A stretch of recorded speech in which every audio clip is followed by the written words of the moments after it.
Sa pag-unlad ng negosyo at industriya, ang Pogo sa Cavite ay naging sentro ng interes at pagkakataon para sa maraming mga individual at kumpanya.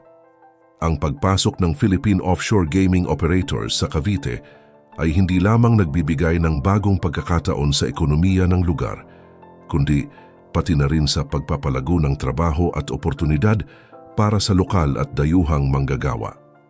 Subalit paano kung sabihin ko sa inyo na ang mga Pogo sa Cavite ay may kinalaman pala sa mga illegal na business sa nasasangkot ngayon na si Mayor Alice Guo? Sa video natin ngayon, ating aalamin kung bakit sinasabi na ang Cavite ang dapat pagtuunan ng pansin ng ating gobyerno.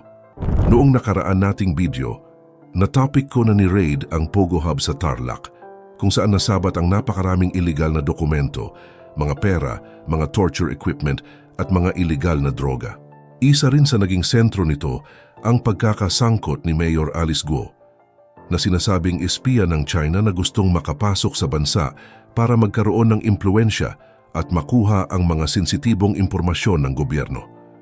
Lingid sa kaalaman ng lahat, habang abala ang ating investigador sa probinsya ng Tarlac, may lugar na tila dapat pagtuunan rin ng pansin. Ito ang probinsya ng Cavite. Napag-alaman kasi na napakaraming Pogo sa lugar na ito at sobrang daming Chinese nationals ang nagtratrabaho para rito. Siguro may magtatanong sa inyo, wala naman masama doon, pero ito ang nakakasindak na parte. Kung iisipin mo, puro mga Chinese ang nasa loob ng Pogo Hub ni hindi alam kung ano ba talaga ang balak nito sa ating bansa. Talaga bang trabaho ang layunin nila o baka naman may mas malalim pang motibo? Subalit, bago natin yan ipagpatuloy, mabalik muna tayo sa probinsya ng Tarlac. Nagpahayag ng Presidential Anti-Organized Crime Commission, PAOCC, na sinuspended na nila si Bamban Tarlac Mayor Alice Guo at posibleng maharap sa kasong kriminal sa mga susunod na linggo dahil sa umano'y iligal na aktibidad sa isang compound sa likod ng Municipal Hall ng bayan. Ayon kay PAOCC spokesperson Winston John Casio, isang interagency council na binubuo ng PAOCC, Department of Justice, Office of the Solicitor General at Philippine National Police ang magpupulong para tapusin ang mga kaso. Ang mga kaso na inilarawan bilang seryoso at non-bailable ay naglalayong makasuhan si Guo at iba pang sangkot sa Philippine Offshore Gaming Operator Pogo Hub sa Bamban, Tarlac. Inaasahan na magkakaroon ng kriminal na mga kasong isasampa laban sa maraming tao patungkol sa operasyon ng Bamban. Si Guo ay nasa ilalim ng investigasyon ng Senado dahil sa umano'y kaugnayan niya sa Zunyuan Technology Inc., isang Pogo Hub na ni-raid noong Marso para sa human trafficking at iligal na pagkulong sa compound ng Baofu Land Development Inc. Matapos ang mga raid noong 2023, napalitan ang pangalan ng Pogo Hub mula Hongsheng patungo sa Zunyuan. Ang tagapagsalita ng PAOCC ay nagpahayag na may matibay na ebidensya na susuporta sa mga paratang ng kriminal laban kay Mayor Alice Guo at sa iba pang sangkot sa operasyon ng Bamban. Habang patuloy ang investigasyon at mga kaso, inihayag ng Ombudsman ang preventive suspension kay Guo at 2 iba pang opisyal ng Bamban batay sa mga natuklasan ng task force ukol sa iligal na aktibidad ng Pogo firm na Zunyuan sa lugar. Sa kabila ng mga kaso at kontrobersya, may mga mambabatas tulad ni Senator Risa Hontiveros at Sherwin Gatchalian na nanawagan kay Pangulong Ferdinand Marcos Jr. na ipagbawal ang mga kumpanya ng Pogo dahil sa banta nito sa pambansang seguridad at pagkakaroon ng kaugnayan sa organisadong krimen. Dahil dito, nagsagawa na ng investigasyon ang BIR at inutusan din na imbestigahan ang mga transaksyo na may kinalaman kay Guo. Sa gitna ng isinasagawang Senate inquiry laban kay Bamban Mayor Alice Guo, naglabas ng direktiba si Bureau of Internal Revenue, BIR, Commissioner Romeo Lumagi Jr. na utusan ang BIR na suriin ang mga pangalan at entity na nabanggit sa investigasyon.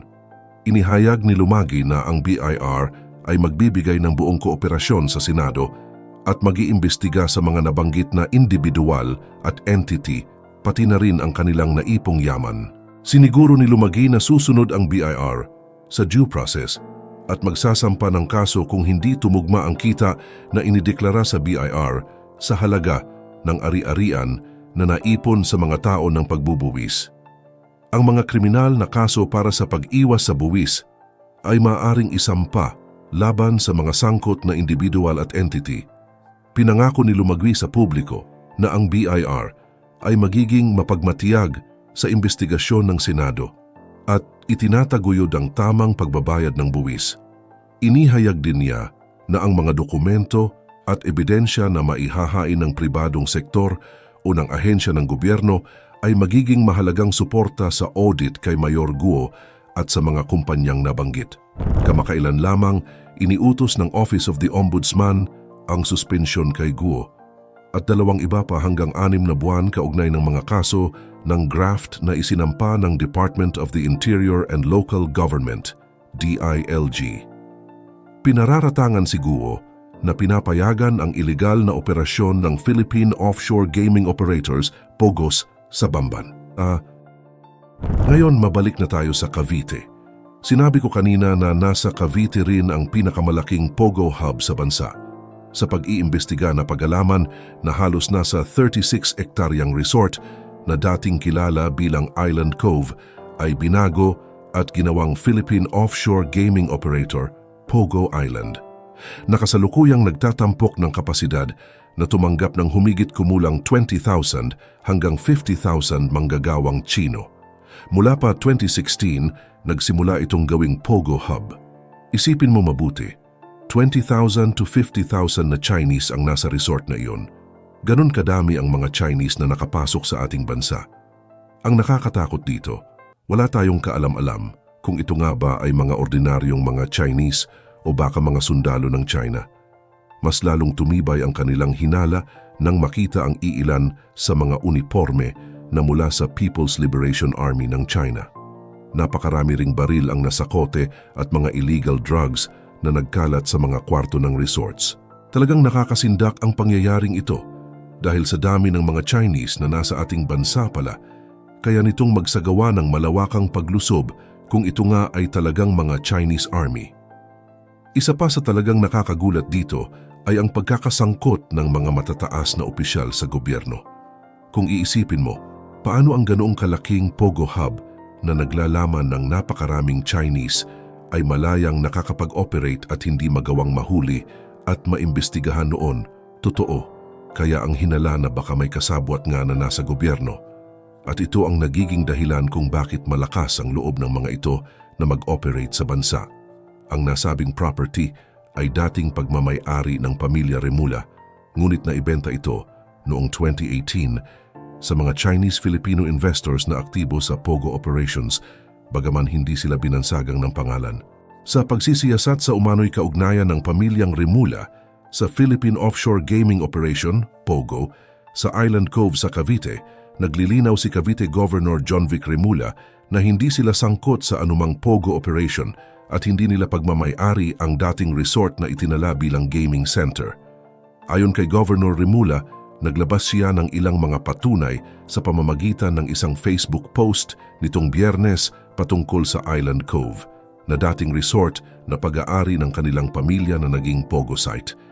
Ipinahayag niya na ang Island Cove ay ibinenta ng Remula family noong 2018 matapos itong muling buksan noong 1998. Ang buwis na kanilang binayaran sa buong panahon ng pagmamay-ari nito ay umabot sa humigit kumulang na 400 milyon pesos. Iginiit niya na matagal na silang hindi nagmamay-ari ng Island Cove at wala na ito sa kanilang posisyon. Upang patibayin ang kanilang pahayag at linawin ang mga aligasyon, nagpahayag si Governor Remula ng buo ang kanyang loob at malinis ang konsensya sa kanyang pagiging inosente sa insidente. Nag-offer rin siya ng 10 milyon na pabuya na sa sinumang makapagtukoy ng kanilang koneksyon sa POGO sa Island Cove, pati na rin ang mga aligasyon na ang lokasyon ay itinatago ng Department of Justice o ng kanilang pamilya. Bukod dito, ipinagtanggol din ni Remula ang kanyang kapatid na dating broadcaster at dating Congressman Gilbert Remula na kasalukuyang direktor ng Philippine Amusement and Gaming Corporation, PAGCOR. Punto ni Governor Rimula na hindi nakalahok si dating Congressman Gilbert sa paglabas ng permit para sa Pogo ng Island Cove noong 2020 kahit siya ay naging direktor ng PAGCOR simula 2022. Ipinahayag niya ang walang partisipasyon ni Gilbert sa proseso ng pagpapalabas ng mga permit na ito upang linawin ang kanilang posisyon sa isyung ito. Gayunpaman, sa kabila ng potensyal na kita at empleyo na hatid ng Pogo Hub, mayroon ding mga kontrobersya at isyu ukol sa sektor ng online gaming sa Pilipinas.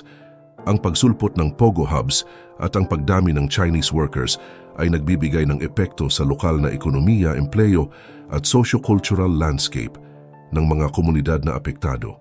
Ito ay nagdudulot ng diskusyon at pag-aalala sa seguridad, regulasyon at implikasyon ng pagdagsa ng mga dayuhang online gaming companies sa bansa.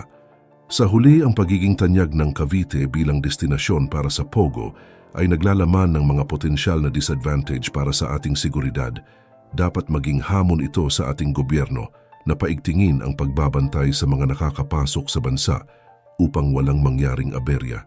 Ito ang isang bagay na dapat isaalang-alang para sa kapakanan ng mga mamamayan at buong Pilipinas.